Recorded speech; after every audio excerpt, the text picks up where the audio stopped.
12 matches. This will prove to be an interesting one, to say the least. It's MegaMets Podcast, episode 130, AEW WrestleDream 2025 from the Chaffetz Arena in St. Louis. Yes, indeed. Another day, another job. This will be fun. So, what's up first on our agenda? We have 12 matches here, and it's going to be happening tomorrow. Wow, we really are in a rush for time. We'll start from the bottom and go right to left. That's better, just like you're reading a manga. Yeah. Anyway, who's going to go first on this? Because I may as well just start this off. Didn't you go first last time? Yeah. So you first this time. Okay. We kick it off with the Saturday Tailgate Brawl matches. First up, the Conglomeration, Tomohiro Ishii, Kyle Rodney, and Orange Cassidy team with Roderick Strong to take on the Death Riders, Danny Garcia, Pac, Wheeler Yuta, and Claudio Castagnoli. Cesaro. I always keep saying Cesaro. Let's be blunt. Win, lose, or draw, the Conglomeration need to deal as much fucking collateral damage to the Death Riders for one reason: to eliminate them from the fucking equation in the I Quit match. Well, that would be a good plan, all things considered. Let's just hope they don't F it up. So I am picking my vote on the Conglomeration. I'm not saying to do it. I'm taking Death Riders. More power to you. The Conglomeration needs to inflict more damage so that they don't screw things up in the I Quit match.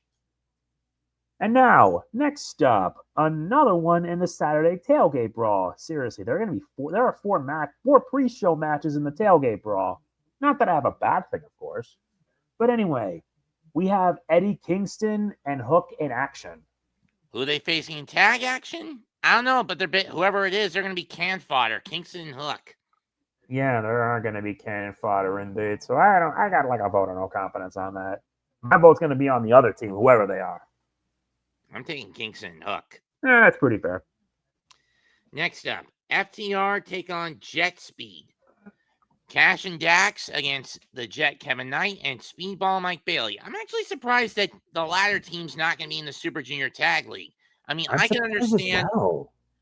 I can understand Knight not teaming with Kushida to reform the Intergalactic Jet Setters. Spoilers: Kushida's teaming with Dragon Gate's Yuki Yoshioka.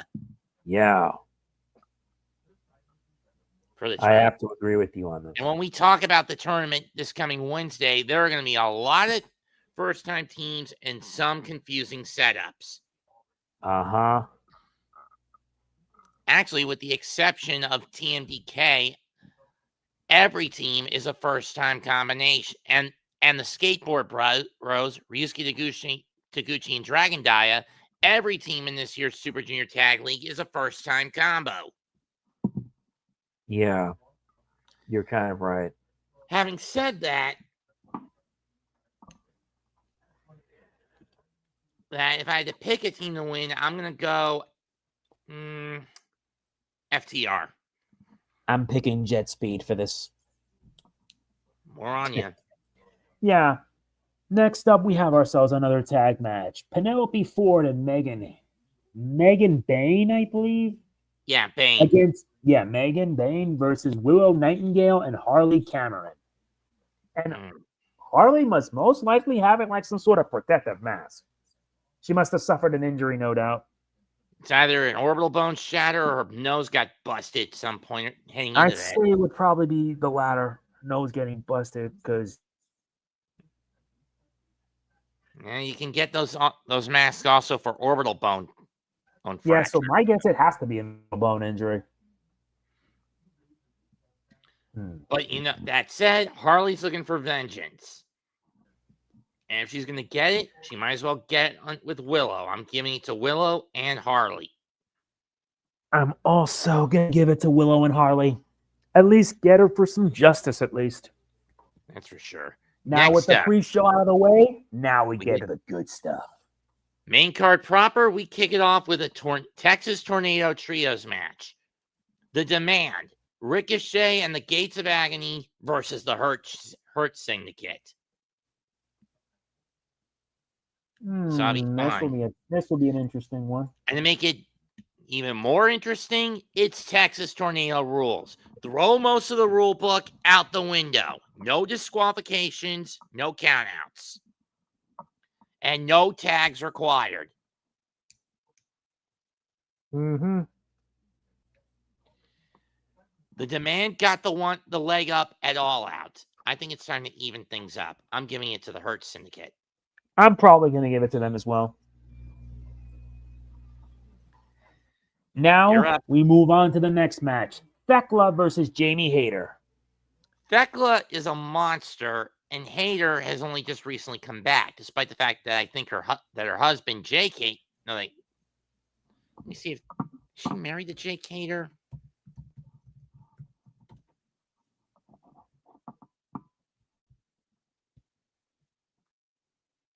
I agree. No, she's not. Let me check her personal life. No, she's not. Oh, dear. False alarm, folks. These things happen. Anyway, Hayter's got to keep her attention focused on Thekla, but not to the level of television where Triangle of Terror can get involved. Having said that, I'm going to give this to Hayter. I'll probably also give it a Hayter. Next up, for the AEW World Tag Titles, the champions, Brody King and Bandido, BroDido, take on the team that I call Alpha Reign. AEW Unified Champion Kazuchika Okada. They did this. Mm-hmm. And new IWGP World Heavyweight Champion, Konoske Takeshita. Damn. Why would New Japan once again fuck the pooch by allowing a part-time talent with the IWGP World Heavyweight title? I thought we were getting away from this year. Afraid not. But alas, no. Now, the storyline with this is that basically, for one reason or another, the whole mentality how there can't be two alphas in the pack to lead the Don Callis family. You get the... Yeah. And Okada has been going out of his way to undermine, subvert, and sabotage Takeshita, including cutting him off on his birthday wish after he won the world title to Don Callis. Essentially, Okada's ego is getting the better of him. I mean, sure, with someone like Nakamura in his early days with Chaos, he was willing to be the co-leader, the Kyohai to Nakamura's senpai. Until Nakamura left New Japan in 2016 for the WWE, where he's been poorly used. God damn. But here in AEW, given that he's about a decade older than Takeshita, he should be the one running things, despite the fact Takeshita's been part of the group for about a year longer than Okada. But Okada doesn't care. He still views Takeshita as that punk brat from DDT that he met a decade earlier. Mm-hmm. Having said that, will Okada's ego get in the way of this to where he could cast Takeshita as a scapegoat and eventually lead to an ouster? I could see that, but I'm not sure if it's going to happen here. If they do lose, it's slow burn, and at worst, we have to wait till World's End for Takeshita to get kicked out. At best, it's happening at Full Gear. Having said that, I am taking BroDido to retain. I'm probably also going to do the same as well. It's time for Takeshita and his partner to get put down a few pegs. True. And now this one's an interesting one. The $500,000 match. The Young Bucks versus Jurassic Express. I never thought I'd live to see the Jurassic Express together again. Jungle Jack Perry and Luchasaurus. When Jack left the company last year, he was viewed as a jackass villain, a horrible scapegoat. When his contract ran out, got thrown under the bus. When his contract ran out, no one wanted him. So he took matters into his own hands this year. This year, he's trying to make amends for all the shit he pulled since 2023. which led to the scapegoat moniker. Does he have good intentions? Yes, but are they going to be enough to get up against his former buddies, the former EVPs, who have been pretty desperate the last couple of months since losing their spots at All In? Yeah. I'm going to give this to Jurassic Express. I'm also going to give it to them. At least they deserve at least a victory now they're together again. True. And yeah, your turn now.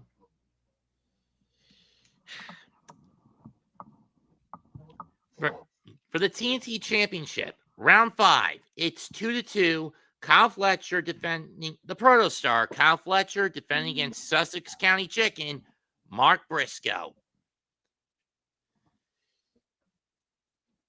I'm going to be blunt. Even if Mark wins this title, it makes his Ring of Honor World title run that he had last year look like a stepping stone. The problem here is Mark's pushing 40 at this point. It's going to be tough for him to even get this title. And even if he does, have a hard time defending it. Kyle has held the title for a good bit since July, August-ish, when he got it off Dustin. But it's not Chicken's time to win this title. I'm going to let Kyle retain it. I'll probably agree. Now we move on to the AEW Women's World Championship. The champion, Chris Statlander, faces off against timeless Toni Storm. It's just too soon to take the belt off Statlander and put it back on Toni, if you ask me. I have to agree. I'm just going to be blunt and have, I believe, Chris retain. Same here. For the AEW World Heavyweight Championship, the challenger, 1/3 of the Trios champs, representing the Ops, Samoa Joe, the champion, Hangman Page. Indeed. As much as I would want to hear the chants of Joe's going to kill you, lead Joe to victory, let's be honest, this ain't happening. They want to build Page up as the pure babyface again. Babyface fighting babyface champ again until at some point when MJF wants to legitimately cash in that title shot he's got. When that happens, don't know, don't care. But it will not be tomorrow night in St. Louis. Mm-hmm. Look for some more cowboy shit. Hangman retains. I agree. Hangman will retain. And last, but certainly not least, the main event. An I Quit match. Darby Allin versus Jon Moxley. It would be appropriate that on the 1-year anniversary of the legit birth and rise of the Death Riders, tomorrow night they finally fucking die. But first, you need to keep the rest out of the equation. And then, Darby, do me a favor, my man. Beat the living piss out of Sean. No, not piss, not blood. Dog shit out of Mox until he is beaten to the point of death. Where the last fucking words to come out of his damn mouth are, I fucking quit! Yeah. Because that's what the AEW fans have been crying for a year. The death of the fucking Death Riders. The death of Jon Moxley. Mm-hmm. And I get it. Darby thinks the fight fire with fire, toxic masculinity versus toxic masculinity setup. But where Moxley is just the militant bully type of toxic masculinity, Darby is going down the grade A Joker psychopath form of toxic masculinity. Yep. But which one is the lesser of two evils?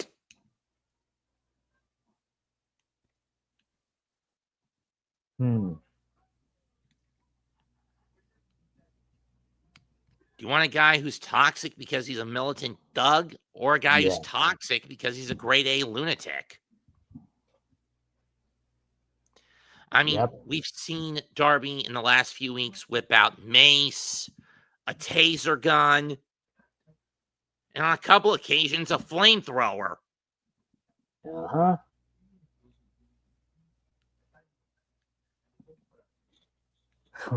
I'm picking Darby. Moxley better say those 2 words. They better give it to Darby, because with this whole Death Rider bullshit, enough is fucking enough. Yep. That's it for tonight's episode of the MegaMets. I'll be back on Sunday afternoon to call the Carolina Panthers taking on the New York Jets. I would have done the 4 o'clock game this week, which would be Washington against Dallas, but I've got a deadlock show to catch Sunday night. Oh, my. I'll see. Hope you have fun. Probably not going to, given that it's the resurgent Carolina Cardiacs dealing with a shit heap in the Jets that should be sent to the junkyard. Giants are going to have it much worse. They got lucky by taking down the Eagles, but it ain't going to mean a damn thing in the future. They're going to need an oxygen tank against the Broncos. Yeah, against Denver. Freaking Denver. Having said that, next time the MegaMets podcast will be on Wednesday night, where we cover the New Japan Pro Wrestling Best of Super Junior Tag League, which will begin Thursday, October 23rd, and wrap up November the 2nd in Gifu. The latter, that means we're going to be going through match after match. Yep, 12 teams in the blocks. 12 teams, 2 16 blocks. One of us is going to have to take notes on who will predict what, so that way we can determine how it ends. Yeah, because we really screwed the pooch with the N1. Yes, we did. Our luck was not in our favor. But then again, it wasn't our luck during the G1 this year either. Or the BOSJ, to be honest. Yeah. That's it for tonight's Mega Mets. Comment, like, share, and subscribe. He's Mega Man NG. I'm Mets2128. And for those wondering when I'll be back on my own, I'll be back for On the Diamond podcast Thursday to preview the World Series. And then I'll be calling for the next week plus. I'll be calling all the World Series if it gets to a 7th game. Goodbye. Good night. Bang. Indeed. See you then.